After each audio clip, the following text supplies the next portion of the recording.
இந்த தொடரில் நபிகள் நாயகம் ஸல்லல்லாஹு அலைஹி வஸல்லம் அவர்களுடைய வாழ்க்கையின் பல்வேறு அம்சங்களை நாம் பார்த்து வருகிறோம். இறுதியாக நபிகளார் சந்தித்த போர்க்களங்களில் சில போர்க்களங்கள் குறித்த ஒரு மேலோட்டமான பார்வையை நேற்றைய தினம் நாம் பார்த்திருக்கிறோம்.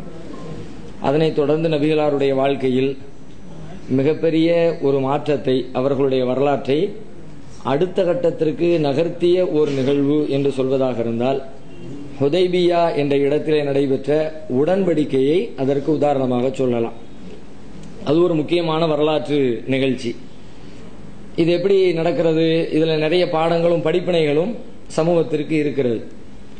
ரசூல் ஸல்லல்லாஹு அலைஹி வஸல்லம் ஹிஜ்ரி 6ஆம் ஆண்டு ஹிஜ்ரத் செய்து வந்து 6வது வருடத்தில் அதுவரைக்கும் பல்வேறு போர்க்களங்களை, எதிர்ப்புகளை, பிரச்சனைகளை சந்தித்தவர்கள், மக்காவிலிருந்து புலம்பெயர்ந்து ஓடி வந்தவர்கள், அங்க வாழ முடியாம, தாக்கு பிடிக்க முடியாம, யாரு கண்ணையும் பற்றாம, ஒளிஞ்சு மறைஞ்சு வெளியே தெரியாம இப்படி தப்பிச்சு வந்தவர்கள் இறைவனுடைய கிருபையினால் 6 ஆண்டு இடைவெளியில ஒரு மிகப்பெரிய பலத்தை தனக்கென்று உருவாக்கி கொண்டு ஒரு பெரிய படையோடு நபிகள் நாயகம் ஸல்லல்லாஹு அலைஹி வஸல்லம் அவர்கள் தான் பிறந்த பூமிக்கு மீண்டும் அவர்கள் பயணப்படுகிறார்கள்.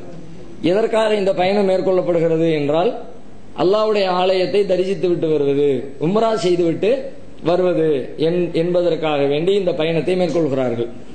ரசூலுல்லாஹ் அறிவிப்பு செஞ்சிடறாங்க, உம்ரா பயணம் போறோம், புறப்படுறவங்க புறப்படுங்க. ரசூல் ஸல்லல்லாஹு அலைஹி வஸல்லம் அவர்களோடு உம்ரால கலந்து கொள்ளணும் அப்படிங்கிற ஆர்வத்தில் நிறைய பேர் தங்களுடைய பெயர்களை இணைத்துக் கொள்கிறார்கள்.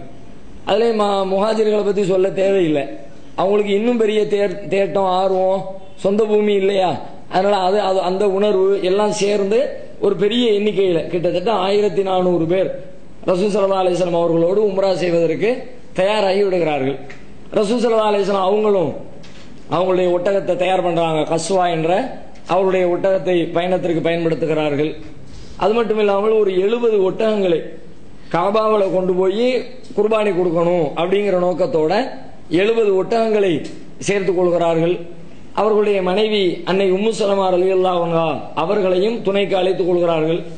ஒவ்வொரு பயணத்திலையும் ரசூலுல்லாஹ் தன்னுடைய மனைவிமார்களை யாரையாவது அழைச்சிட்டு போறது வழக்கம். அப்ப இந்த பயணத்தில் உம்மு சலமா ரலியல்லாஹு அன்ஹா அவர்களை அழைத்துக் கொள்கிறார்கள்.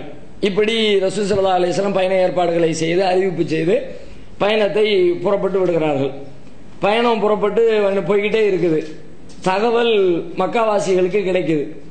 அவங்க என்ன நினைக்கிறாங்கன்னா, படையெடுத்து தான் வர்றாங்க போல இருக்கு, போருக்கு வர்றாங்க அப்படின்னு நினைத்து கொண்டு வரவிடக்கூடாது, மக்காவுக்கு வர்றதுக்குள்ள வழியில் ஏதாவது ஒரு இடத்துல நிப்பாட்டி அவர்களோடு சண்டையிட்டு திரும்ப அனுப்பிட வேண்டியதான் அப்படிங்கிற ஒரு திட்டத்தோடு எதிரிகள் அங்க ஒரு டீம் தயார் பண்றாங்க. அதுல குறிப்பாக காலித் பின் வலீத் தான் முன்னணியில் நிக்கிறாங்க, வரவிடாம தடுக்கணும் என்பதற்காக வேண்டி ஒரு பெரிய படையை அவர் தயார் செய்து கொண்டு நபி அவர்கள் வரக்கூடிய ஒரு பாதை எது என்பதை கண்டறிந்து அந்த பாதையின் வழியிலே அவர் காத்து கொண்டிருக்கிறார். இந்த இடத்துல வச்சு சண்டை, ஒரு போரை உண்டாக்கணும் அப்படின்னு காலித் பின் வலீத் அவர்கள் காத்து கொண்டிருக்கிறார்கள். ரசூல் ஸல்லல்லாஹு அலைஹி வஸல்லம் அவங்களுக்கு தகவல் கிடைக்குது, இந்த மாதிரி உங்களை எதிர்கொள்வதற்காக உள்ளே அனுமதிக்க கூடாது என்பதற்காக வேண்டி ஒரு படையோட எதிரிகள் காத்து கொண்டிருக்கிறார்கள். உடனே ரசூலுல்லாஹ் ரூட்டை மாத்திடுறாங்க, வேற ஒரு ரூட். இவர் எங்க இருக்கிறாருன்னு கேட்டா குராவுல் கமீம் என்று சொல்லப்படுகிற ஒரு பகுதியில் காலித் பின் வலீத் நிற்கிறாங்க. ரசூல் ஸல்லல்லாஹு அலைஹி வஸல்லம் அதை மோப்பம் பிடிச்சிட்டு உடனே வேற ஒரு பாதை வழியாக ரூட்டை மாத்தி மக்காவுக்கு நெருக்கமா போயிடுறாங்க. அந்த செய்தி உங்களுக்கு தெரியல, பின்னாடி தான் தெரியுது, நம்மளை தாண்டி போயிட்டாங்கன்னு தெரிஞ்ச பிறகு திரும்ப அந்த வண்டி அவங்க எல்லாரும் புறப்பட்டு மீண்டும் ஓடி வர்றாங்க.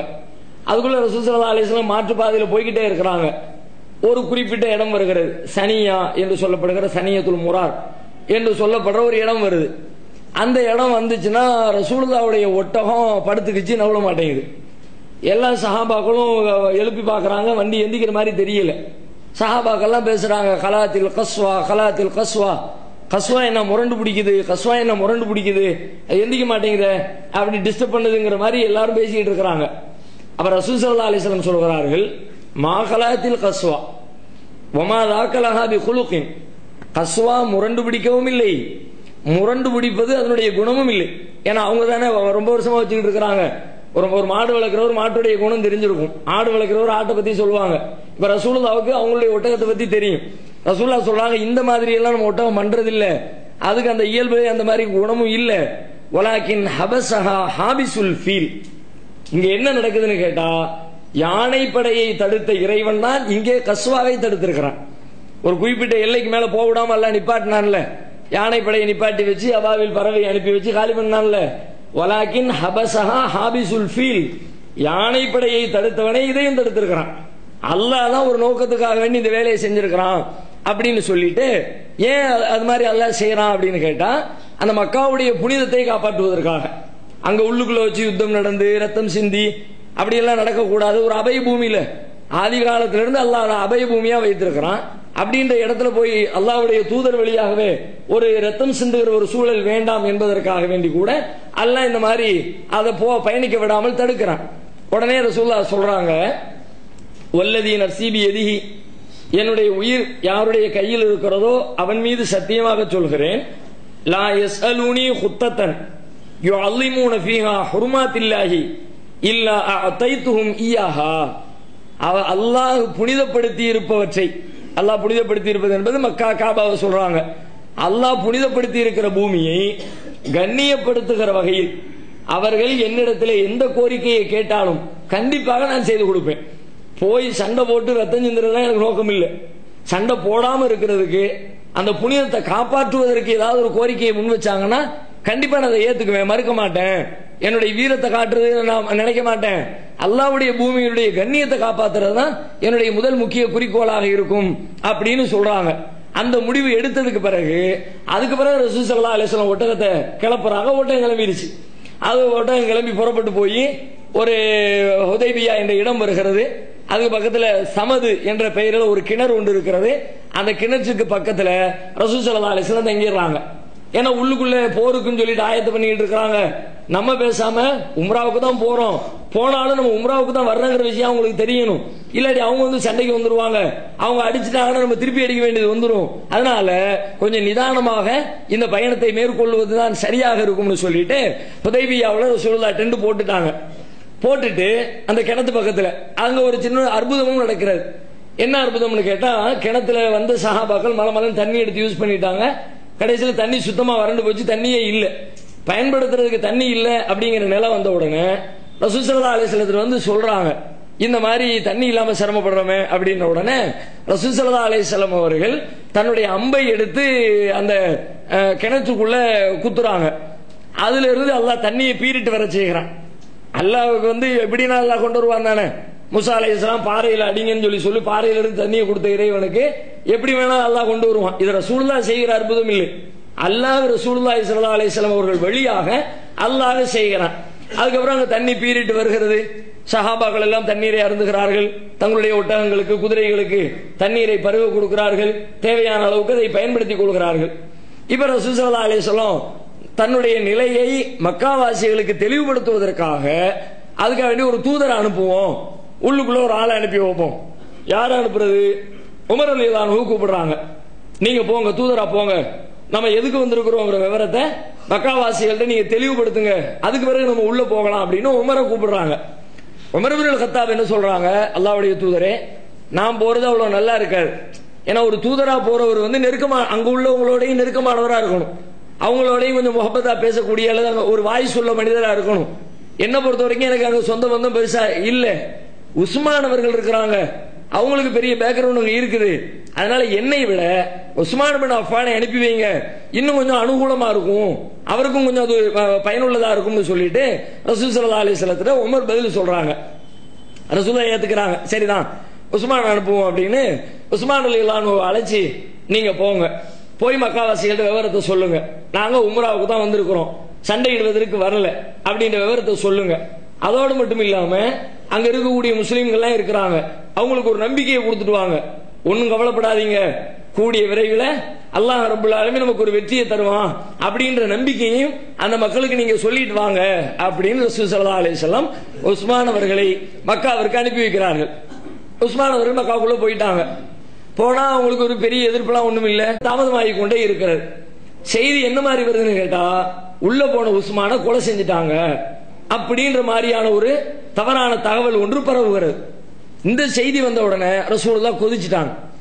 ஏற்கனவே நம்ம பார்த்தோம், மூத்தா போர்க்களத்துக்கு போகும்போது கூட தூதரை கொலை செய்தார்கள் சொன்ன உடனே ரசூலுல்லாஹ் ஒரு பெரிய படையை அனுப்புனாங்க. எதிர்த்து நிற்கிறது ஒரு பெரிய பலம் பொருந்திய அரசு. அதையெல்லாம் ரசூலுல்லாஹ் பார்க்கல.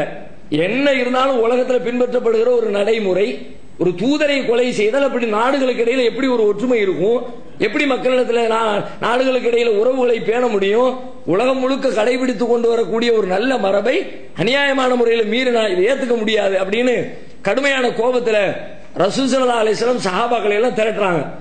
ஒரு மரத்துக்கு கீழே, ஒரு மரத்தின் கீழ் அமர்ந்து கொண்டு உஸ்மானுடைய அந்த மரணத்திற்காக வேண்டி நாம சரியான முறையில் நியாயத்தை பெற வேண்டும், பழி தீர்க்க வேண்டும், அதுக்காக வேண்டி என்ன நடந்தாலும் சரி உங்களுடைய உயிரை நீங்கள் அர்ப்பணம் செய்வீங்க அப்படின்னு என்ற பையத்து செய்யுங்க, என்ற உறுதி தாங்க, நம்ம உசுரை கொடுத்தாலும் சரி அதுக்கு சரியான பதிலடி கொடுத்தே தீரணும் அப்படின்றதுக்காக வேண்டி என்ற உறுதிமொழி தாருங்கள்னு ரசூல் ஸல்லல்லாஹு அலைஹி வஸல்லம் கேட்கிறார்கள். நபிகளார் கையை நீட்டினதான் தாமனும் சஹாபாக்கள் எல்லாரும் ரசூலுல்லாஹ்வுடைய கைகள் மேல கைகளை வைத்து தங்களுடைய வாக்குறுதிகளை தருகிறார்கள். கண்டிப்பாக இதுக்கு நாம ஒரு நியாயத்தை பெற்றே தீரணும்னு சொல்லிட்டு இந்த மாதிரி நடக்கிறது. ஒரு மரத்துக்கு கீழே நடக்கிறது. அல்லாஹ் இந்த செய்தியை சொல்லி காட்டுகிறான். லகத் ரலியல்லாஹு அனில் முஃமினீன இது யுபாயிஉனக தஹத ஷஜரா. அந்த மரத்திற்கு கீழே உங்களிடத்திலே பையத்து செய்தார்களே அந்த மூமின்களையும் அல்லாஹ் திருப்திப்பட்டு கொண்டான் அப்படின்னு சொல்லிட்டு 48வது அத்தியாயம் 18வது வசனத்துல இந்த வரலாற்று குறிப்பையும் அல்லாஹ் சொல்றான். இதுல பின்னாடி என்ன பிரச்சனை வந்துச்சுன்னு கேட்டா, இந்த மரத்துக்கு கீழே நடந்துச்சுல்ல, பின்னாடி ரசூலுல்லாஹ்வுடைய மௌத்துக்கு பிறகு அந்த மரத்தையே சில பேர் புனிதமானதாக மாத்த ஆரம்பிச்சிட்டாங்க. இது என்ன மரம் தெரியுமா? பையத்து நடந்துச்சுல்ல அந்த மரம் தான். ஏன்னா குர்ஆன்ல வேற அல்லாஹ் சிறப்பிச்சு சொல்லிட்டான் அப்படின்றதுனால அதுக்கு ஏதோ ஒரு புனிதம் இருக்கிற மாதிரி சில பேர் அதை தேடி போறது, அங்க போய் நின்றுட்டு தொழுவுறது, இந்த மாதிரி வேலைகளை எல்லாம் பின்னாடி பார்க்க ஆரம்பிச்சிட்டாங்க. உமர் ரலியல்லாஹு அன்ஹு செய்தியை கேள்விப்பட்ட உடனே முதல்ல மரத்தை வெட்டுட்டாங்க. என்னத்தை அல்லாஹ்வுடைய மார்க்கத்துல எதுக்கு புனிதம் இருக்குது? அல்லாஹ்வை தவிர புனிதப்படுத்துவதற்கு புனிதம் நிறைந்தவன் வேறு என்ன இருக்கு? ஒண்ணுமே கிடையாது. அல்லாஹ்வுடைய மார்க்கத்தில் உட்கார்ந்துட்டு என்ன வேலையை பார்க்கறாங்க? வெட்டு மரத்துன்னு சொல்லிவிட்டு அட்ரஸ் எல்லாம் ஆக்கி விட்டாங்க.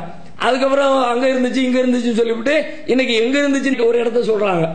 அங்க ஒரு லைப்ரரி இருக்கிறது. காலங்காலமா சொல்லப்பட்டு கொண்டே வருகிறது. இங்கதான் ரசூலுல்லாஹ்வுடைய வீடு இருந்துச்சு அப்படின்னு. இப்போ காலங்காலமா சொல்லப்படுற ஒண்ணு கிட்டத்தட்ட உண்மையா இருக்க வாய்ப்பு இருக்கிறது. இந்த மாதிரி விஷயத்துல இங்கதான் தங்கி இருந்தாரு அப்படிங்கிற தகவல் ஒரு பெருசா பொய் இருக்கிறதுக்கு வாய்ப்பு குறைவு தான். இப்ப கவர்மெண்ட் என்ன பண்ணுது, அங்க ஒரு பெரிய லைப்ரரியை போட்டு இதான் வீடு கிடையாதுன்னு விரட்டி விடு. என்னன்னு கேட்டா அங்க ட்ரெஸ் கொண்டு போய் அங்க படியில கொண்டு வைக்கிறது. அதுவும் குறிப்பா இந்த பாகிஸ்தான், பங்களாதேஷ், இந்தியா இங்க இருந்து போல ஆட்கள் இருக்கிறாங்கல்ல, கொண்டு போய் உட்கார்ந்து தேய்க்கிறது. அங்க வாசல போலீஸ்காரன் நிக்கிறான், அவன் கையில கொடுத்து உள்ளுக்குள்ள வச்சு எடுத்துட்டான் அப்படின்னு கேட்கிறான். அவன் விரட்டி விடுதான். இங்க எதுக்குமா வைக்கணும்? இது புக்குமா, லைப்ரரிமா, புக் படிக்கிற இடமா, இதையமா தடவுற? இல்ல ரசூலுல்லாஹ் வாழ்ந்த ஊடு இது, அதை கொஞ்சம் தடவி தாங்க, பரக்கத்து இருக்கும் அப்படின்னு சொல்லிவிட்டு பொருட்களில் பரக்கத்தை தேடுகிறார்கள். நிறைய அடையாளங்கள் இந்த மாதிரி தேடுறாங்கன்றதுக்காக வேண்டிய இல்லங்கிற மாதிரி கவர்மெண்ட் கொண்டு போக வேண்டிய ஒரு சூழல் எல்லாம் உண்டாகி இருக்கிறது. அப்ப அந்த மாதிரி வந்துச்சு. அது உமர் ரலியல்லாஹு அன்ஹு பின்னாடி நோட்டி விட்டுட்டாங்க. அது ஒரு வரலாற்று செய்தி. அடுத்து என்ன நடக்கிறது? இந்த மாதிரி ரசூல் ஸல்லல்லாஹு அலைஹி வஸல்லம் உறுதி எடுக்கிறாங்க. அதற்கு பிறகு பார்த்தால் சிறிது நேரம் கழித்து உஸ்மான் ரலியல்லாஹு அன்ஹு அவர்கள் வந்து விடுகிறார்கள். அதுக்கான போரோ சண்டையோ தேவையில்லாமல் போய்விடுகிறது. இதுக்கிடையில மக்காவாசிகள் என்ன பண்றாங்கன்னா, என்னன்றத தெளிவா பேசிக்கணும், நமக்கு இடையில ஒரு அக்ரிமெண்ட் ஏதாவது போட்டு வச்சுக்கணும், அப்பதான் எதிர்காலத்துக்கு நல்லது அப்படின்னு ஒரு பேச்சுவார்த்தைக்காக வேண்டி மக்காவிலிருந்து தூதர்களை அனுப்பி வைக்கிறார்கள். ரசூலுல்லாஹ் ஒருத்தர் அனுப்பி விட்டுட்டாங்க. இப்ப அவங்க தரப்புல இருந்து ஆட்கள் அனுப்புறாங்க. யாரெல்லாம் வர்றா? முதல்ல புதைல் இப்னு வரக்கா என்று சொல்லப்படுகிற ஒரு மனிதர் வருகிறார். இவர் ஆல்ரெடி உங்களுடைய குடும்பம் ரசூலுல்லாஹ்வுக்கு அறிமுகமான குடும்பம் தான், நல்ல பெயர் பெற்ற ஒரு குடும்பம் தான். இவன் புதைல் இப்னு வரக்கா வர்றாரு. வந்து ரசூல் ஸல்லல்லாஹு அலைஹி வஸல்லம் அவங்கள்ட்ட ரசூலுல்லாஹ் ஏதோ சண்டைக்கு வந்த மாதிரி நினைத்து கொண்டு இவர் பேசுறார். அப்ப ரசூலுல்லாஹ் எல்லாத்தையும் விளக்குறாங்க. நான் சண்டைக்கெல்லாம் வரல, உம்ரா செய்யத்தான் வந்திருக்கிறேன் அப்படின்னு சொல்லிவிட்டு ரொம்ப தன்மையாக எதிரிகளோடு பேசுகிறோம் என்ற ஸ்டைலில் பேசாமல் ஒரு சமாதானத்துக்கு பேசுகிற பேச்சில் ரசூலுல்லாஹ் பேசுறாங்க. அப்படி விவரத்தை எல்லாம் சொல்றாங்க. குறைஷிகளும் ரொம்ப காலமா போர்னு சொல்லிட்டு போர் பண்ணி ரொம்ப சடைஞ்சு போய் உட்கார்ந்து இருக்கிறாங்க. நாம வேணா நமக்கு இடையில ஒரு போர் நிறுத்த ஒப்பந்தம் செஞ்சுக்குவோம், சண்டை போட வேண்டாம், கொஞ்ச காலத்துக்கு நீங்களும் எங்க மேல தாக்குதல் நடத்த வேண்டாம், நாங்களும் உங்க மேல தாக்குதல் நடத்த வேண்டாம், அந்த மாதிரி ஒரு போர் நிறுத்த ஒப்பந்தத்தை செய்து கொள்வோம், என்ன மாதிரி நீங்க சொல்லுங்க இப்படின்னு ரசூல் ஸல்லல்லாஹு அலைஹி வஸல்லம் விவரத்தை எல்லாம் சொல்றாங்க. நாங்க பேசாம எங்க வெளியில போய்கிட்டு இருக்கிறோம், எங்களை நீங்க டிஸ்டர்ப் பண்ணாதீங்க, உங்களை நாங்க டிஸ்டர்ப் பண்ணல அப்படின்ற மாதிரி. ஆல்ரெடி பார்த்தால் ரசூலுல்லாஹ் யாரையும் டிஸ்டர்ப் பண்ணல, ஆனா பேச்சுவார்த்தை அப்படித்தானே வரும். நான் இந்த இதுல ஏற்றுக்கொள்ளப்பட்டால் நமக்கு தான் சாதகம். ஏன்னா அவனு தான் டிஸ்டர்ப் பண்ணிக்கிட்டே இருக்கிறானுங்க. நம்ம போய் யாரையும் டிஸ்டர்ப் பண்ணல. இப்ப எங்களை எங்க ரூட்ல விட்டுருங்க, நீங்க உங்க ரூட்ல போங்க, ரெண்டு பேரும் ரெண்டு ரூட்ல போற மாதிரி தெரிஞ்சாலும் இதுல நன்மை நமக்கு தான். இப்ப ரசூலுல்லாஹ் இந்த மாதிரி சொல்றாங்க. சொல்லிட்டு எல்லா விவரத்தையும் இதெல்லாம் நன்மையா இருக்கும். ஒருவேளை இதை நீங்க ஏத்துக்க விரும்பல, போர் தான் உங்களுடைய முடிவு, எங்களை எதிர்த்து நின்று அடிக்கிறது கொள்றது அதுதான் உங்களுடைய முடிவாக இருந்தால் அப்ப நான் சொல்றதை கேட்டுக்க. ரெண்டையும் சொல்லி ஒரு தூதராக ஒருத்தர் வர்றாருன்னா அவர்கிட்ட எப்படி பேசணுங்கிறத கத்துக்கணும் ரசூலுல்லாஹ். அவர்கிட்ட என்ன வார்த்தையை போடணுங்கிறத முதல்ல ரொம்ப நல்ல மாதிரியான செய்திகளை சொல்லி முடிச்சாச்சு. அடுத்த ரசூலுல்லாஹ் சொல்றாங்க, போர் தான் நீங்க முடிவு எடுத்தீங்கன்னா ஃபவல்லதி நஃப்ஸி பியதிஹி, என் இறைவன் என்னுடைய உயிர் யார் கைவசம் இருக்கிறதோ அவன் மீது சத்தியமாக சொல்கிறேன், கேட்டுக்கொள்.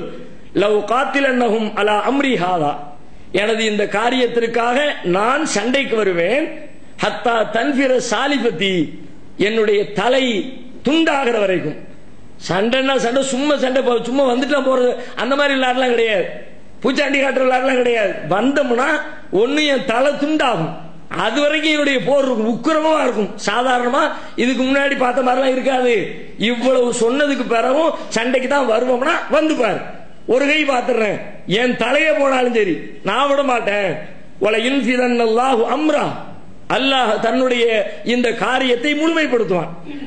அல்லாஹ் ரப்பல் ஆலமீன் இந்த இஸ்லாத்தை வேற விஷயமா பாத்துக்க, இந்த செய்தியை போய் நீங்க சொல்லுங்க அப்படின்னு சொல்லி அனுப்பிடுறாங்க. புதையில் போறார். அங்க போய் மக்காவாசிகளை பார்த்து சந்திச்சு விவரத்தை சொல்றார். அவர் நல்லா தான் இருக்குது, ஒன்னும் பிரச்சனை இல்லை, அவர் சொல்றது சரியா தான் இருக்குது அப்படிங்கிற மாதிரி விவரத்தை சொல்றார். அதுல அவங்களுக்கு திருப்தி இல்லை. இன்னொருத்தர் அனுப்பி விடுவோம் அப்படின்னு அடுத்த ஒருத்தர் எந்திக்கிறார். நான் வேற போட்டுமா அப்படிங்கிறார். சரி போங்க. இவர் யார் அப்படின்னா உருவத்து பின் மஸ்ஊத். இவர் பின்னாடி இஸ்லாத்தை ஏற்றுக்கொண்டவரும் கூட. உருவத்து பின் மஸ்ஊத் என்ன பண்றாங்க, நான் போறேன், சரி போங்க. உருவ வந்துட்டாங்க. வந்து அவர் வந்து என்ன பண்றாரு, சண்டைலாம் ஒண்ணு வேண்டாம், அதுதான் நானும் சொல்லிட்டு இருக்கேன், ரசூலுல்லாஹ் அதான் சொல்லிட்டு இருக்காங்க. அவர் வந்து ரசூலுல்லாஹ் சொல்றாரு, சண்டைலாம் வேண்டாம். நீங்க இதுக்கு முன்னாடி கேள்விப்பட்டிருக்கிறீங்களா, அரபு குலத்தை அவர்களுடைய சொந்த இனத்தை சார்ந்தவனே ஒட்டுமொத்தமாக அழித்தான் என்ற பெயரை எங்கேயாவது கேள்விப்பட்டிருக்கீங்களா? நீங்க மட்டும் சண்டைக்கு வந்தீங்கன்னா அந்த பேர் தான் உங்களுக்கு வரும். சண்டை போட்டு கடைசியில் இருக்கிற அரபியர்களை எல்லாம் காலி பண்ணிட்டு உங்களுக்கு பெரிய அவ பெயரா போயிரும். அதனால சண்டை நமக்கு தேவையில்லை. வல்லாயி லாரா உஜூஹன், இல்ல நிலைமை மாறிடுச்சுன்னு வச்சுக்குவோம், உங்க கை ஓங்குனா இங்க இருக்கிற எல்லாரும் காலி ஆயிருவாங்க. காபிர்களாகிய எங்களுடைய பக்கம் கை ஓங்குச்சுன்னா அப்பமும் நீங்க கொஞ்சம் கவனமா இருந்துக்குங்க. ஏன்னு கேட்டா இங்க நிக்கிற ஆட்கள்ல நிறைய முகங்களையும் நான் பார்க்கிறேன். எப்படிப்பட்ட முகங்களாக இருக்கிறது, இன்னிலாரா அஸ்வாபம் மினன் நாஸ் ஹலீகன் ஐயஃபிர்ரு வயதஊக, உங்களை எல்லாம் விட்டுப்புட்டு சண்டைன்னு வந்து தோல்வி அடைகிற சூழல் வந்துச்சுன்னா விட்டுப்புட்டு ஓடி போயிருவாங்க. ஆட்களை எல்லாம் பார்க்கிறேன், அந்த மாதிரி தான் இருக்கிறாங்க அப்படின்னு உருவா சொல்றாரு. சொன்னா பின்னாடி முன்னாடி சஹாபாக்கள் உட்கார்ந்து இருக்கிறாங்க. ரெண்டு பேருக்கு இடையில பேச்சுவார்த்தை நடந்துகிட்டு இருக்குது. சஹாபாக்களுக்கு கேட்ட உடனே கொதிச்சு போயிடுச்சு. அடே எங்க நாங்க ஓடுவோமா ரசூலுல்லாஹ் விட்டுப்புட்டு, நாங்க இஸ்லாத்துக்காக வேண்டி உசுரை கொடுக்காம எங்க உயிரை காப்பாத்திக்கிறதுக்கு ஓடுவோம் சொல்றீங்களான்ட்டு உள்ள இருந்து ஒரு சத்தம் வருது. சத்தம்னா என்ன சத்தம்னா கடுமையான ஒரு கெட்ட வார்த்தை. அதை இங்க சபையில சொல்ல முடியாது. கடைசியில் நாளைக்கு நம்ம சொன்ன வெட்டி போட்டாலும் போட்டுருவானுவ. கடும் கெட்ட வார்த்தை அது, சொல்லவே இயலாது. நாலாந்தர வார்த்தை சொல்லுவோமே அந்த மாதிரியான ஒரு வார்த்தையை போட்டு அப்படின்னு ஒரு சத்தம் வந்துருச்சு. வந்தா உருவாவுக்கு நெஞ்சே அடைச்சிடும் போல இருக்கு. யாரா இவ்வளவு குலவரியோடு பேசுறது, யார் அது யார் அது அப்படிங்கிறார். உள்ள இருந்து சவுண்ட் வருது, அபூபக்கர்னு. அபூபக்கர் தான் இப்படி சொன்னாங்க அப்படின்னு சொன்னோன்னு அவர் சொல்றாரு,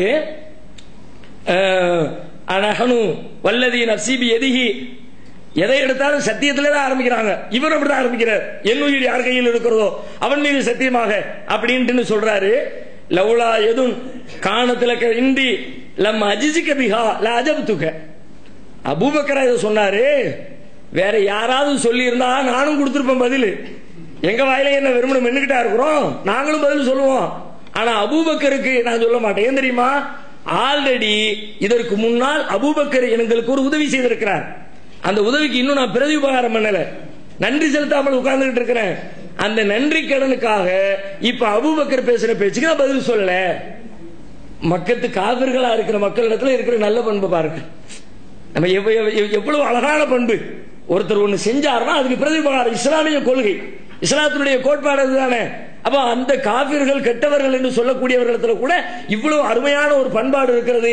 நம்மில் பல பேர் இடத்துல காண முடியாத பண்பாடாக இருக்கிறார். அவர் சொல்றாரு, இது மாதிரி ஒரு உதவி செஞ்சிருக்கிறாரு, அதுக்கு நான் பதில் செய்யாம இருக்கிறேன். செஞ்சிருந்தோம்னா இப்ப நான் முறையா பதில் சொல்லியிருப்பேன். எனவே நான் அபூபக்கர் விஷயத்துல பதில் சொல்ல விரும்பல அப்படின்னு சொல்லிட்டு மேலும் பேசிக்கிட்டே இருக்கிறார். பேசும்போது என்ன பண்றாரு, ரசூலுல்லாஹ்வுடைய தாடியை பிடிக்கிறேன். சில பேர் பேசும்போது என்னவாப்பா எப்படி இருக்கியே அப்படின்னு பேசிக்கிட்டு பிடிச்சிக்கிட்டே பேசுவாங்கல்ல, அந்த மாதிரி ரசூலுல்லாஹ்வுடைய தாடியை பிடிக்கிறார். பக்கத்துல ஒரு சஹாபி நிக்கிறார், வாளை பெரட்டி வச்சிருக்கிறார். பெரட்டி வச்சுக்கிட்டு பின்ன வாளுடைய பின்பகுதி டக்கு ரசூலுல்லாஹ் தாடி கிட்ட கை போட்டு டப்புன்னு ஒரு போடு, ஒழுங்கா உட்காந்து பேசுற, தாடியை பிடிச்சிட்டு பேசுற, என் பேசுற காதல விடாதோ அப்படின்னு கையை கொண்டு போவார். பட்டுன்னு ஒரு அடி, திரும்ப அடி உழவும். அவரும் டென்ஷன் ஆயிட்டார். யார் அவர் ஆளு முகம் தெரியல, தலையில துண்டு போட்டிருக்காரோ அல்லது கலச விட போட்டிருக்காரோ தெரியல, அடிக்கிறவர் யாருன்னு அவருக்கு தெரியல. உடனே கேட்கிறார், இவர் யாரையா அப்படின்னு சொல்லிவிட்டு அவர் யாருன்னு கேட்கிறார். கேட்டா உடனே சொல்றாங்க, இவர் யாருன்னா முகீரத் இப்னு ஷுபா. அவர் முகீரான்னு சொன்ன உடனே இந்த உருவா சொல்றாரு, ஐகுதர் ஓ மோசடிக்காரனே அப்படிங்கிறாரு. நீ எல்லாம் வந்து என்ன அடிக்கிறியா, நீ மோசடி பண்றவன் அப்படின்னு சஹாபியை பார்த்து சொல்றாரு. என்ன அப்படி சொல்றாருன்னா, முகீரா அவர்கள் இஸ்லாத்தை ஏற்றுக்கொள்வதற்கு முன்பாக ஒருத்தர் ஒரு பொருளாதார விஷயமா ஒருத்தரோட சண்டை போட்டு அவர்கள் அந்த பணத்தை பறிச்சிருப்பாங்க. இஸ்லாத்துக்கு முன்னாடி நடந்த நிகழ்வு, அதுக்கு பிறகுதான் இஸ்லாத்துக்கு வந்திருப்பாங்க. அந்த செட்டில்மெண்ட் பாக்கி இருக்கும். அதை வைத்துக் கொண்டு இந்த மாதிரி பண மோசடி பண்ணாலும் நீ அப்படின்றது மாதிரி அவர் வந்து மோசடிக்காரனே அப்படிங்கிறார். இப்ப கூட நமக்கு ஒரு டவுட் வரும், ஒருவேளை ஒருத்தர் மோசடி பண்ணிட்டு வந்திருக்கிறாரு, அப்ப ரசூலுல்லாஹ் எப்படி அடைக்கலம் கொடுத்தாங்க? ரசூல் ஸல்லல்லாஹு அலைஹி வஸல்லம் கெட்டவர்களுக்கு எல்லாம் அடைக்கலம் கொடுப்பாங்கன்னு சொல்ல, இஸ்லாத்தை தேடி வரக்கூடிய மக்களுக்கு ஓகே, ஆனா தப்பு செஞ்சுட்டு வர ஆளுக்கெல்லாம் அடைக்கலம் கொடுத்தாது நல்லதா தெரியலையே அப்படின்னு பார்த்தால், இந்த முகீரா அவர்கள் இஸ்லாத்துக்கு வரும்போது ரசூலுல்லாஹ்வுக்கு இந்த செய்தி தெரியுது. என்ன தெரியுது, இவர் இது மாதிரி ஒரு பொருளாதார ரீதியாக ஒரு மோசடி பண்ணிட்டு வந்திருக்கிறாருன்னு தெரியுது. அப்ப ரசூலுல்லாஹ் சொல்றாங்க, நீங்க இஸ்லாத்துக்கு வர்றீங்க, அதை நான் ஏத்துக்கிறேன். அம்மல் இஸ்லாமு ஃபஅக்பில், இஸ்லாத்துக்கு வர்றீங்க நான் ஏத்துக்கிறேன். அம்மல் மால் ஃபலஸ்து மின்ஹு ஃபீ ஷை, ஆனா பொருளாதாரம் இருக்குதே அதுக்கு நான் பொறுப்பாதி கிடையாது, நீங்க அதை சரி பண்ணத்தான் வேணும் அப்படின்னு ரசூல் ஸல்லல்லாஹு அலைஹி வஸல்லம் இஸ்லாத்துக்கு வருகிற பொழுதே அவருக்கு சொல்லி இருக்கிறார்கள். ஒருவேளை இதற்கு பின்னர் அவர்கள் அந்த கடனை அடைத்திருக்க வாய்ப்பு இருக்கிறது.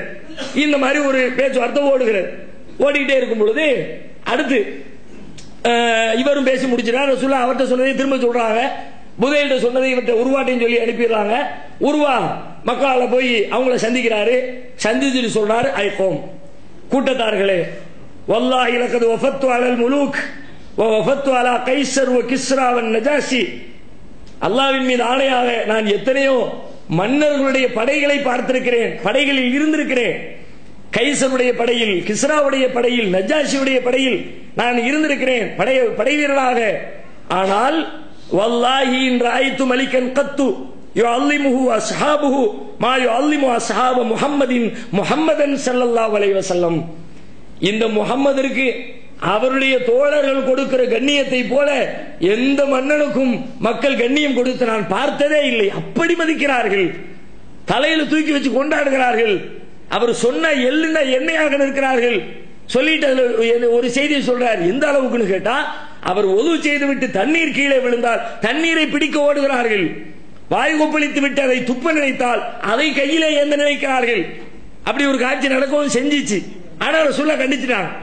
இது மாதிரி சஹாபாக்கள் என்ன பண்ணுவாங்கன்னா, பரக்கத்தை தேடி மரத்துல பரக்கத்தை தேடினாங்கல்ல, அந்த மாதிரி ரசூலுல்லாஹ்வுடைய உடம்புல பட்ட தண்ணியில பரக்கத்து கிடைக்கும்னு சில பேர் வந்து அது மாதிரி பிடிப்பாங்க. ரசூலுல்லாஹ் கண்டிச்சிருவாங்க, நான் இப்படி பரக்கத்தை கொண்டு வந்திருக்கிறேன், இதுல என்ன பரக்கத்து இருக்குது, இந்த தண்ணியில என்ன பரக்கத்து வர போகுதுன்னு சொல்லிட்டு ரசூலுல்லாஹ் கண்டிச்சிருவாங்க. அது வேற செய்தி. ஆனா அவர் பேர் சொல்லுவார், இந்த மாதிரி அவர் மேல இருந்து ஒரு சொட்டு தண்ணி விழுந்துச்சுன்னா அதை பிடிக்கிறதுக்கு போட்டி போட்டுக்கிட்டு இருக்கிறாங்க.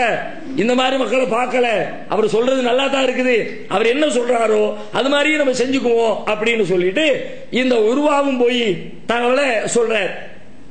அங்க அதுக்கப்புறமும் திருப்தி வரல, மீண்டும் திரும்ப வேற யாராவது போலாம் அப்படின்னு மீண்டும் மூணாவது ஒரு ஆள் அனுப்புறாங்க. அடுத்து யார் வர்றா அப்படின்னு கேட்டா, கினானா என்ற குலத்தை சார்ந்த ஒரு மனிதர் அனுப்புறாங்க. அவர் பேர் என்னன்னு தெரியல. ஒரு மனிதர் வர்றாரு, வந்தா தூரத்தில் வந்துகிட்டே இருக்கிறாரு. ரசூலுல்லாஹ் ஆளை பார்த்துட்டாங்க. பார்த்த உடனே இவர் யாருன்னு ரசூலுல்லாஹ் கணிச்சிட்டாங்க. ஓ, இன்னார்ல வர்றாரு.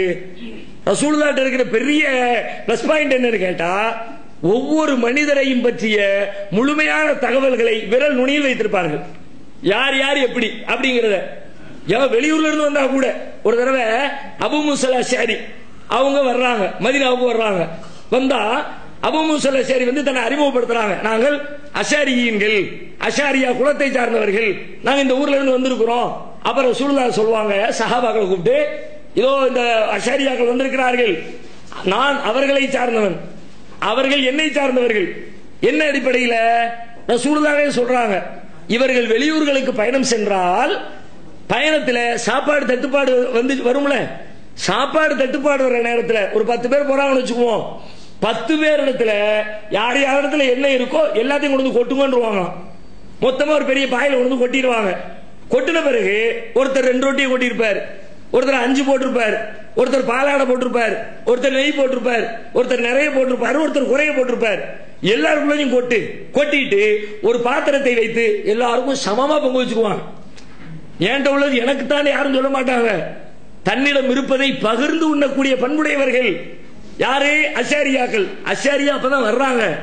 வரும்போதே ரசூலுல்லாஹ் அவங்களை பத்தி தெரிஞ்சு வச்சிருக்கிறாங்க, இவங்க இப்படிப்பட்டவர்கள், இவங்களுக்கு இந்த குணம் இருக்கு. இந்த மாதிரி ஒவ்வொரு தனி மனிதனை பற்றி, தனி குழுக்களை பற்றி இந்த மாதிரி தெரிஞ்சு வச்சதுனால இவர் வர்றார், கினானா குலத்தை சார்ந்தவர் வர்றார். வந்த உடனே ரசூலுல்லாஹ் தூரத்துல பார்த்துட்டு சொல்லிட்டாங்க, ஹாதா ஃபுலான் வ ஹுவ மின் கௌமின் யுஅல்லிமூனல் புதன். இந்த மனிதர் இருக்கிறாரே யார் தெரியுமா?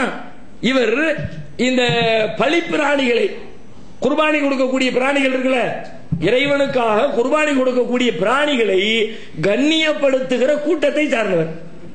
இவங்களுடைய குடும்ப போக்குவரத்துலாம் அல்லாஹ்வுக்காக வேண்டி ஒரு ஆடு மாடு இருக்குன்னு கேட்டா ரொம்ப அதை மதிப்பாங்க. அந்த மாதிரி குடும்பத்தை சார்ந்தவர் வந்திருக்கிறாரு. அதனால ஃபபஅஸூஹு, நீங்க என்ன பண்ணுங்க, நம்ம கொண்டு வந்திருக்கிற பலி பிராணிகளை கொஞ்சம் அப்படி பத்தி விடுங்க. எல்லாம் பத்தி விட்டாங்க சஹாபாக்கள். ஆல்ரெடி மக்காவுக்கு கொண்டு வர்ற பலி பிராணியா இருக்கிறதுனால அதுல அடையாளங்கள்லாம் போட்டு இது காபாவுக்குரியது அப்படின்ற அடையாள சின்னங்களோடு அப்படியே எல்லா ஒட்டகத்தையும் பத்தி விடுறாங்க. பத்திக்கிட்டே போகும்போதே தல்பியா சொல்லிக்கிட்டு லப்பைக் அல்லாஹும்ம லப்பைக் லப்பைக் அல்லாஹும்ம லப்பைக் அப்படின்னு சொல்லிட்டு பிராணிகளை விரட்டிக்கிட்டே போறாங்க. இவர் வேற ஒன்றும் பேசவே இல்லை, இதை மட்டும் பார்த்தாரு. சுப்ஹானல்லாஹ், நிஜமாவே இந்த மக்கள் காபாவுக்கு வேண்டியில வந்திருக்கிறாங்க, அல்லாஹ்வுடைய ஆலயத்தை தரிசிக்கிறதுக்கு வந்திருக்கிறாங்க, அல்லாஹ்வுக்கு குர்பானி கொடுக்கறதுக்குள்ள பிராணிகளை கூட்டிட்டு வந்திருக்கிறாங்க, இவங்களை எப்படி நம்ம தடுக்க முடியும்? தடுக்க முடியாது அப்படின்னு அதுல கூட அவரே சொல்றார். எப்படி சொல்றாரு பாருங்க, சுப்ஹானல்லாஹ், அல்லாஹ் தூய்மையானவன்.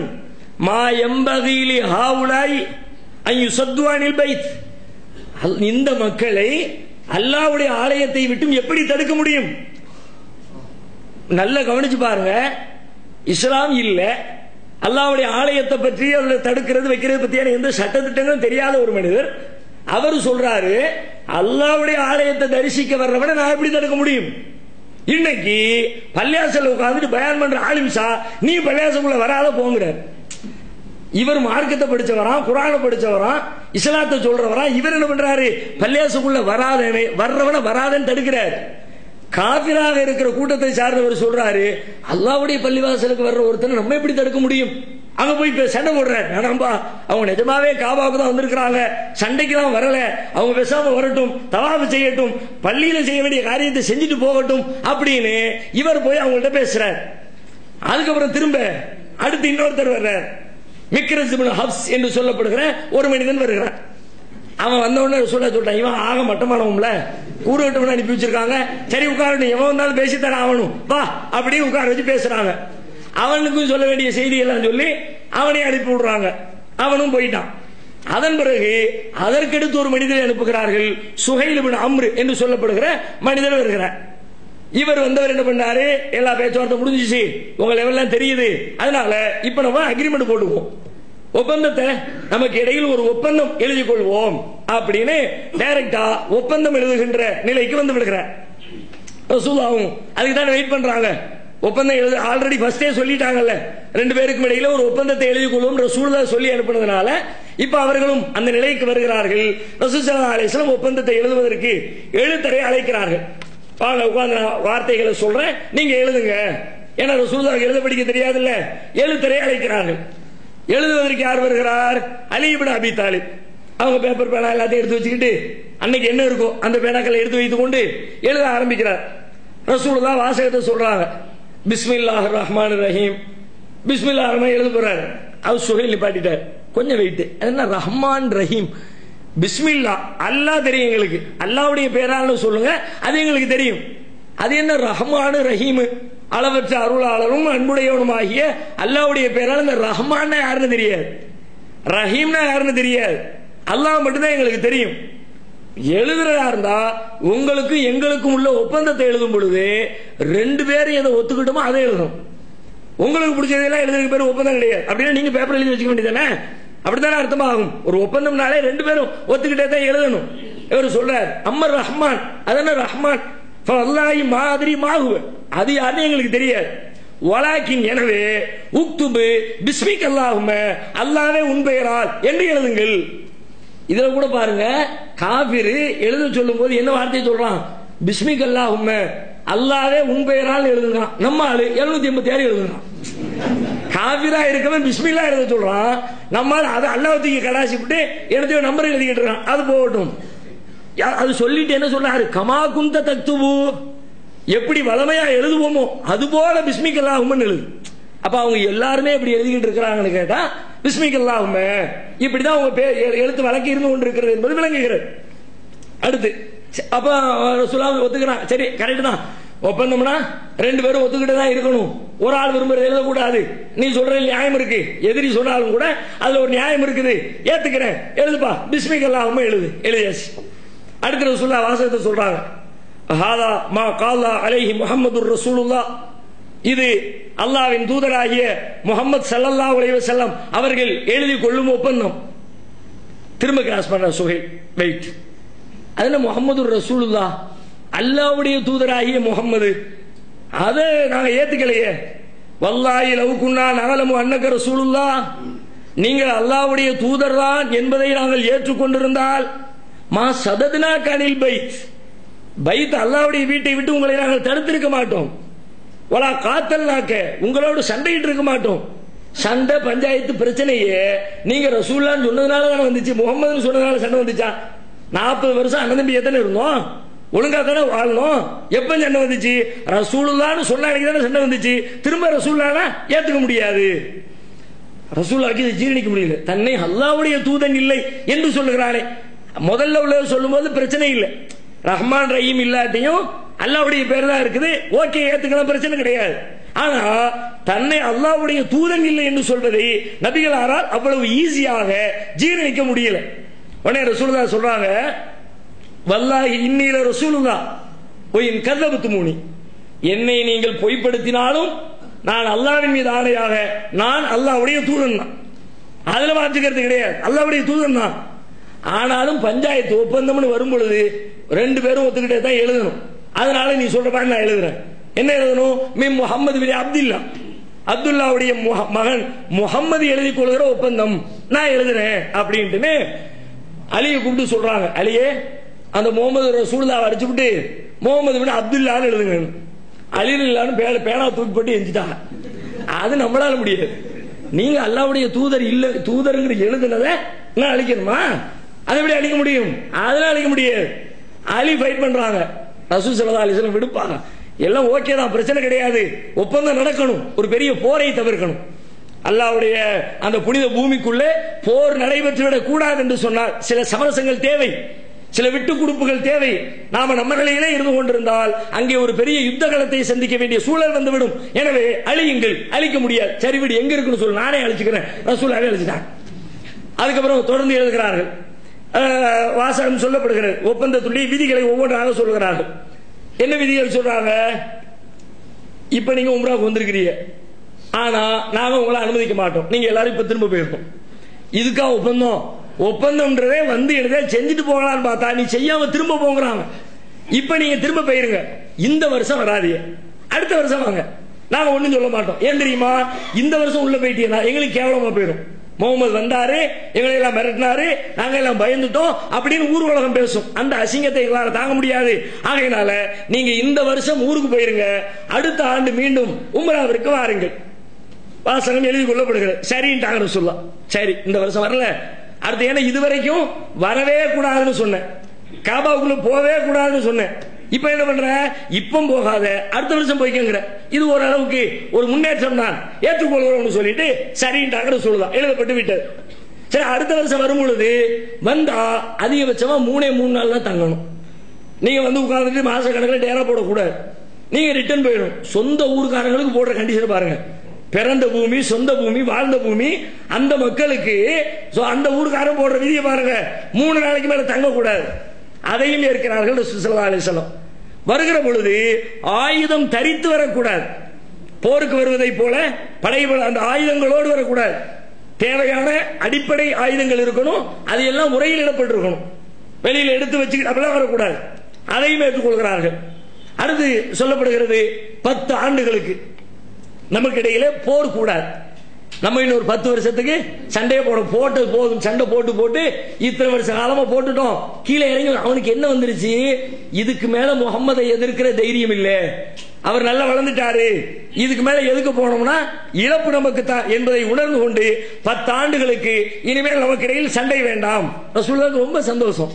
சண்டை வேண்டாங்கிறதப்ப என்னுடைய கோரிக்கையுமா இருக்கு. நீ தானே தேடி தேடி வந்து அடிச்ச, பத்ருக்கு வந்தவன் யாரு, நீ தான் தேடி வந்த, உகதுக்கு வந்தது யார், நீ தான் தேடி வந்த, கந்ததுக்கு வந்தது யார், நீ தான் தேடி வந்த, எல்லாம் நீ தேடி தேடி வந்ததுனால நான் திருப்பி அடிச்சேன், நானும் உன்னை தேடி வந்து அடிச்சேன், அநியாய அக்கிரமம் பண்ணிக்கிட்டு இருந்ததுனால உன்னை எதிர்க்க வேண்டிய சூழல் வந்துச்சு. ஓகே, 10 ஆண்டுகளுக்கு சண்டை இல்லையா, ஏற்றுக்கொள்கிறோம், சொல்ல ஏத்துக்கிட்டாங்க. அதற்கு பிறகு கடைசி ஒரு விதி சொல்லப்படுகிறது, யாராலும் ஜீரணிக்க முடியாத சஹாபாக்களால் ஏற்றுக்கொள்ள முடியாத ஒரு விதி சொல்லப்படுகிறது. என்னன்னு கேட்டா, இனிமேல் மக்காவில் இருந்து யாரேனும் ஒருவர் இஸ்லாத்தை ஏற்றுக்கொண்டு மதினாவிற்கு வந்தால் அவரை மக்காவிற்கு நீங்கள் மீண்டும் திரும்ப அனுப்பிவிட வேண்டும். ஒருவேளை மதினாவில் இருந்து யாரேனும் மக்காவிற்கு வருகிறோம் என்று சொன்னால் அதை நீங்கள் தடுக்கவும் கூடாது. எப்படி உள்டாவா இருக்கு பாருங்க, ஒப்பந்தம்னா 2 பக்கமும் சமமா இருக்கணும்ல. எங்க ஊர்ல இருந்து வந்தா நீ திரும்ப கொடுத்துரு, உங்க ஊர்ல இருந்து வந்தா நான் திரும்ப கொடுத்து, அப்படித்தானே சொல்லணும். ஆனா என்ன சொல்றான், எங்க ஊர்ல இருந்தா எங்கள்கிட்ட கொடுத்துரு, உங்க ஊர்ல இருந்தா அதையும் நான் வச்சுக்குவேன். இந்த இது ஒண்ணு சொல்லுவாங்கல்ல, ஒரு பழமொழி மாதிரி ஒண்ணு சொல்லுவாங்கல்ல, நீ அவள் கொண்டு வா, நான் உம்மி கொண்டு வரேன், 2ஐயும் போட்டு கலந்து பூன்னு ஊதி 2 பேரும் சாப்பிடுவோம். சாப்பிடுறது என்னது, அவளை என்னமோ 2 பேரும் சேர்ந்து சாப்பிடுற மாதிரி. இந்த மாதிரி அங்கிருந்து வந்தா திரும்ப தரமாட்டோம், இங்க இருந்து வந்தா திரும்ப வாங்கிக்குவோம். தங்களுக்கான ஆதாயத்தை போல ஒரு விதியை சேர்க்கிறார்கள். ரசூல் ஸல்லல்லாஹு அலைஹி வஸல்லம் அதையும் ஒத்துக்கொள்கிறார்கள். ஒத்துக்கிட்டா அந்த பேச்சுவார்த்தை நடந்துகிட்டே இருக்குது. அப்ப பார்க்க அங்கிருந்து ஒருத்தர் வர்றாரு, கால்கள்ல சங்கிலி பிணைக்கப்பட்டிருக்கிறது, நடக்கவே முடியல, தத்தி தத்தி வர்றாரு. எப்படி யார் வர்றா அப்படின்னா அபூ ஜந்தல் என்ற ஒரு நபி தோழர். இவர் எப்படி வர்றாரு, இவர் ஆல்ரெடி இஸ்லாத்தை ஏத்துக்கிட்டார், மக்காவில் இருக்கிறாரு, தப்பிச்சு வர முடியல. இப்ப ரசூல் ஸல்லல்லாஹு அலைஹி வஸல்லம் மக்காவிற்கு பக்கத்துல ஹுதைபியாவிலே வந்து தங்கி இருக்கிறார்கள் என்ற செய்தி கேள்விப்பட்ட உடனே இதோட தப்பிச்சு ஓடி போய் முஸ்லிம்கள் டீமோட சேர்ந்துருவோம்னு தப்பிச்சோம் பிழைச்சோம்னு ஓடி வர்றாரு. இந்த விதியை ரசூலுல்லாஹ் ஏற்றுக்கொள்கிறார்கள். இங்க இருந்து வந்தா திரும்ப அனுப்பிடுவோம்னு விதியை ஏத்துக்கிட்டாங்களே. இப்ப வர்றவர் யாருன்னு கேட்டா உட்கார்ந்து பேசிக்கிட்டு இருக்காரு சுகைலுடைய மகன், ஒப்பந்தம் பேசிக்கிட்டு இருக்காரு எதிரணியில. அந்த சுகைல் இப்னு அம்ருடைய மகன் அபூஜந்தல் இப்னு சுகைல் இப்னு அம்ரு. ரசூலுல்லாஹ் கிட்ட வந்த உடனே கோலத்தை பார்த்தா முஸ்லிம்களுக்கு நமக்கு கவலையா இருக்கு, நம்ம முஸ்லிம்களை இஸ்லாத்தை ஏற்றுக்கிட்டதுனால இன்னும் கொடுமைப்படுத்துறானுல, நம்ம மதீனாவுல எவ்வளவு நிம்மதியா வாழ்ந்துகிட்டு இருக்கிறோம் அப்படின்னு சொல்லிட்டு அந்த மாதிரி அவர்கள் ரொம்ப கடுமையான மன உளைச்சலுக்கு ஆளாகிறார்கள். அப்ப ரசூலுல்லாஹ் சொல்றாங்க, எப்பா எழுத்து இன்னும் இந்த ஒப்பந்த விதி எழுதப்படல, பேசிட்டோம் ஓகே, இன்னும் அதை எழுதல, அதனால இந்த ஒண்ணை விட்டு நாங்க வந்து அபூஜந்தலை வச்சுக்கிறோம், இதுக்கு பிறகு யாராவது வந்தா நாங்க திரும்ப கொடுத்துறோம். முடியவே முடியாது. இதை ஏத்துக்கிட்டா தான், இல்லாட்டி நான் எதையுமே ஏத்துக்க முடியாது. ரசூலுல்லாஹ் எவ்வளவு பேசி பாக்குறாங்க, இந்த ஒண்ணை மட்டும் விட்டு கொடுத்துரு, ஒண்ணு முடியவே முடியாது. கல்லா நின்னுட்டான், என்ன தன்னுடைய சொந்த மகன் வேறையா, அதனால ரொம்ப உறுதியா நின்னுட்டான், வேற வழியே இல்ல. ரசூல் ஸல்லல்லாஹு அலைஹி வஸல்லம் அதற்கும் ஒத்துக்கொண்டு அபூஜந்தலே நீங்க திரும்ப போயிருங்க, பொறுமையா இருங்க, அல்லாஹ் உதவி செய்வான், கூடியவர்கள் வெற்றி கிடைக்கும் அப்படின்னு சொல்றாங்க. அபூஜந்தல் முஸ்லிம்களை பார்த்து கேட்கிறார், யா மாஷரல் முஸ்லிமீன், முஸ்லிம்களே, உரத்து இலல் முஷ்ரிக்கீன், என்னை இந்த முஷ்ரிக்குகளிடத்திலே திரும்ப அனுப்புகிறீர்களா? வகத் ஜித்து முஸ்லிமன், நானுமோ முஸ்லிமாக மாறி உங்களிடத்திலே வந்திருக்கிறேன். அலா தரவுணமாக்கதில் அக்கீத்து, என்னுடைய நிலையை நீங்கள் பார்க்கவில்லை, எப்படி இருக்க பார்த்தீங்களா, என் கோலம் உங்களுக்கு தெரியுதா இல்லையா, இதுக்கு பிறகும் என்னை எப்படி மக்காவிற்கு திரும்ப அனுப்ப உங்களுக்கு மனம் வருகிறது, அலா தரவுணமாக்கதில் அக்கீத்து, நான் சந்திக்கிற துன்பங்களை நீங்கள் பார்க்கவில்லையா அப்படின்னு அவர் கேட்கிறாரு. சஹாபாக்களுக்கெல்லாம் தாங்கல, இப்படி ஒரு விதியை போடணுமா, இவனோட இவ்வளவு பணிஞ்சு பேசணுமா, இந்த ஒப்பந்தம் தேவையா, உமர் ரலியல்லாஹு கொந்தளிச்சு எந்திரிச்சிட்டான். ஆனா ரசூலா ஒத்துக்கிட்டாங்க, கையெழுத்து போட்டாங்க, ஒப்பந்தம் கையெழுத்து ஆகிவிட்டது. உமர் எழுந்து நின்று ரசூலுல்லாஹை பார்த்து கேட்கிறார்கள், அலைசன் அலஸ்த நபியல்லாஹி ஹக்கா, நீங்கள் உண்மையில் அல்லாஹ்வுடைய தூதர் தானே? ரசூலா சொல்றாங்க, ஆமா அல்லாஹ்வுடைய தூதர் தான். அலஸ்னா அலல் ஹக்கி வ அதுவுனா அலல் பாத்தில், நாம் ஹக்கிலேயும் சத்தியத்திலேயும் நம்முடைய எதிரிகள் அசத்தியத்திலேயும் இருக்கிறார்களா இல்லையா? ஆமாம், அப்படித்தான் இருக்கிறார்கள். அப்ப அடுத்து கேட்கிறாங்க, ஃபலம் நுஅதி தனியத ஃபீ தீனினா, அப்படினா நம்ம ஏன் நம்முடைய மார்க்கத்தில் இவ்வளவு இறங்கி போகணும், இவ்வளவு தாழ்ந்து போடி தேவைன்னு வந்துச்சு? நம்ம என்ன மக்காவில் இந்த மாதிரி பலகீனமா இருக்கிறோம், போர் படையோட இருக்கிறோம், நல்ல ஆயுதங்களோடு இருக்கிறோம், எதிர்த்து வந்தாங்கன்னா அடிச்சு சட்னி ஆக்கிட்டு உள்ள போய் நிக்க முடியும், அவ்வளவு தெம்போட நிக்கிறோம், நம்ம எதுக்கு இவன்ட்ட இப்படி உட்கார்ந்து பேசணும், பேச வேண்டிய தேவை என்ன வந்துச்சு அப்படின்னு கோபத்தோட வந்து கேட்கிறாங்க. அப்புறம் ரசூல் ஸல்லல்லாஹு அலைஹி வஸல்லம் சொல்றாங்க, இன்னி ரசூலுல்லாஹ், நான் அல்லாஹ்வுடைய தூதன், வலஸ்து ஆசி வ ஹுவ நாசிரி, நான் அவனுக்கு மாறு செய்ய மாட்டேன். அப்படின்னா இந்த விதிகள் இல்லாம அல்லாஹ்வுடைய கட்டளையின் பேரில் நபிகள் ஒத்துக்கொள்கிறார்கள் விளங்கு. ரசூலுல்லாஹ் என்ன சொல்றாங்க, வலஸ்து ஆசி, நான் அவனுக்கு மாறு செய்ய மாட்டேன், வ ஹுவ நாசிரி, அவன் எனக்கு உதவி செய்வான். அப்ப அடுத்து கேட்கிறார் உமர், சரி பேசுறீல, ஓகே நான் ஏத்துக்கிறேன். அவலைச குந்தத்து ஹத்திஸனா அன்னா சனஅத்தில் பைத்த ஃபனதூஃபு பிஹி, அப்ப கூப்பிட்டு வரும்போது என்ன சொல்லி கூப்பிட்டு வந்தீங்க, நம்ம போய் காபாவை தவாஃப் பண்ண கூப்பிட்டு வந்தீங்கல்ல, இப்ப எல்லாம் திரும்ப போங்கன்னு என்ன அர்த்தம்?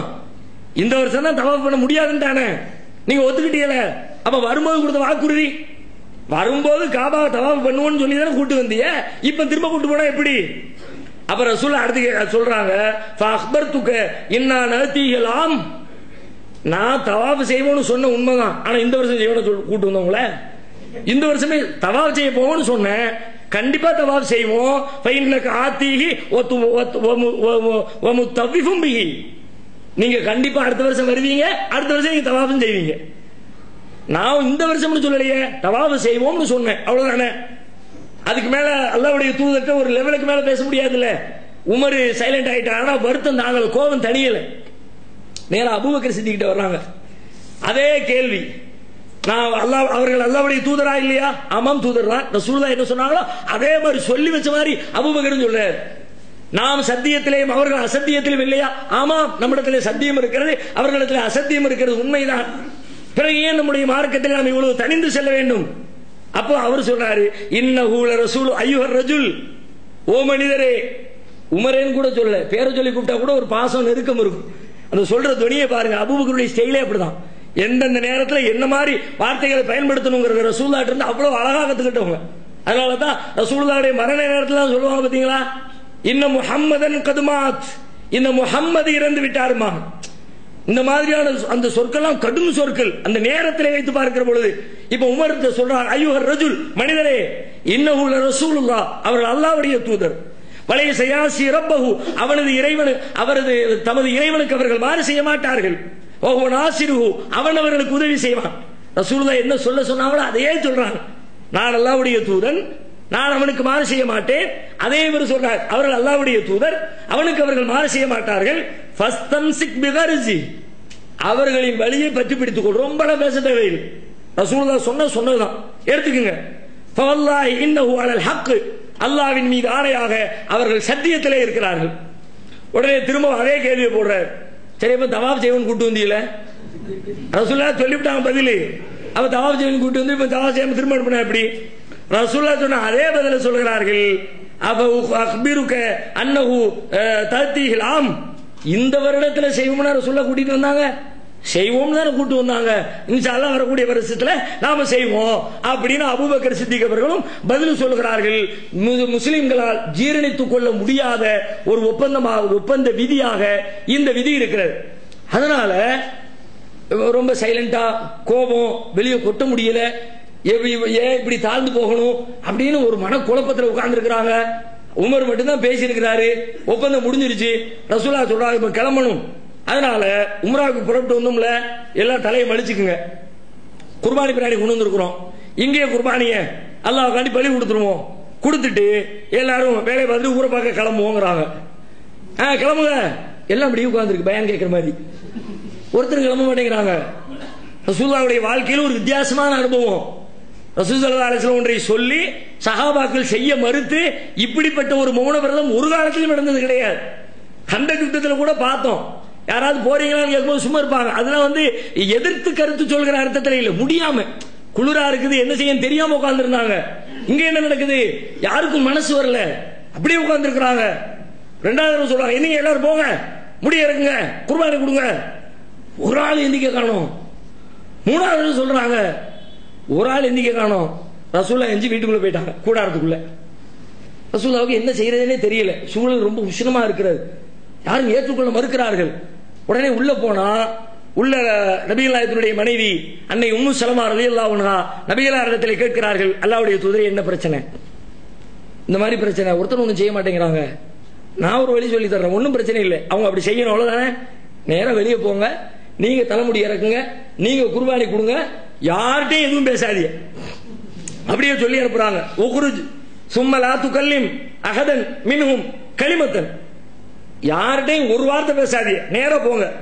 ஹத்தா தன்ஹர புதனக்க, உங்கள் குர்பானி பிராணி அருங்கள். வ தது ஹாலிகக ஃபயஹலிகக, தலைமுடி இறக்குகிறவரை அழைத்து உங்கள் தலைமுடி இறக்கிக் கொள்ளுங்கள், எல்லாம் சுபமா முடியும் அப்படிங்கிறாங்க.